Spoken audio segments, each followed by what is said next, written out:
سنن ابو داؤد 1400 میں ہے کہ حضور پاک صلی اللہ علیہ وآلہ وسلم نے ارشاد فرمایا، قرآن پاک کی ایک سورت جو 30 آیتوں والی ہے اپنے پڑھنے والوں کی سفارش کرے گی یہاں تک کہ اس کی مغفرت ہو جائے۔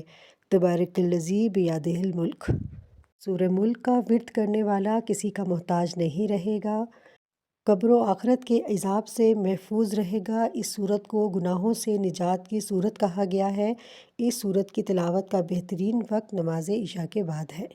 21، 22 اور 23 رمضان المبارک یعنی ہفتہ اتوار پیر کے دن جو شخص یہ سورت پڑھتا ہے انشاءاللہ عید سے پہلے مالا مال ہو جائے گا۔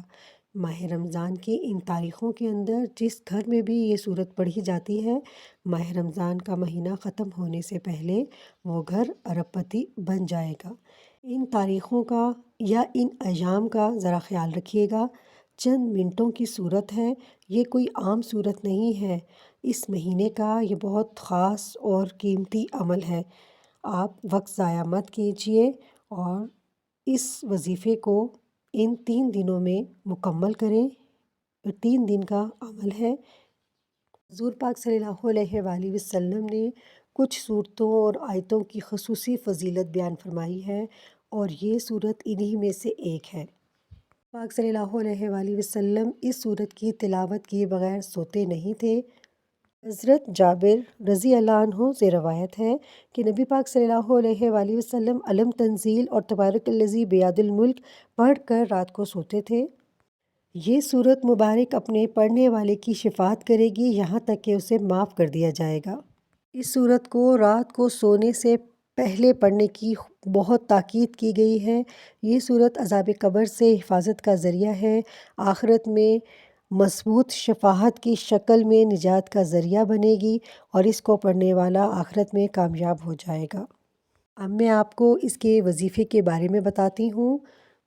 وظیفہ شروع کرتے وقت اول و آخر آپ نے 7 بار درود ابراہیمی پڑھنا ہے۔ پھر آپ نے سورہ ملک 3 بار پڑھنی ہے۔ اس کے بعد پھر آپ نے درود ابراہیمی 7 بار پڑھ کر ایک تسبیح استغفار کی پڑھ کر آپ نے دعا مانگنی ہے۔ جو بھی حاجت یا ضرورت آپ کو پیش نظر ہے اس کو ذہن میں رکھ کر آپ نے اللہ سے دعا مانگنی ہے۔ ظہر کی نماز کے بعد کا وقت بڑا بہترین ہے۔ اس وقت یہ وظیفہ کریں تو بہت اچھا ہے، ورنہ کسی بھی وقت کر سکتے ہیں۔ کسی بھی نماز کا وقت خاص کر لیں اور اس میں اس عمل کو کریں، پھر دیکھیں آپ کے لیے راستے کیسے کھلتے ہیں۔ اس وظیفے سے عید سے پہلے آپ کی تمام حاجات پوری ہو جائیں گی انشاءاللہ۔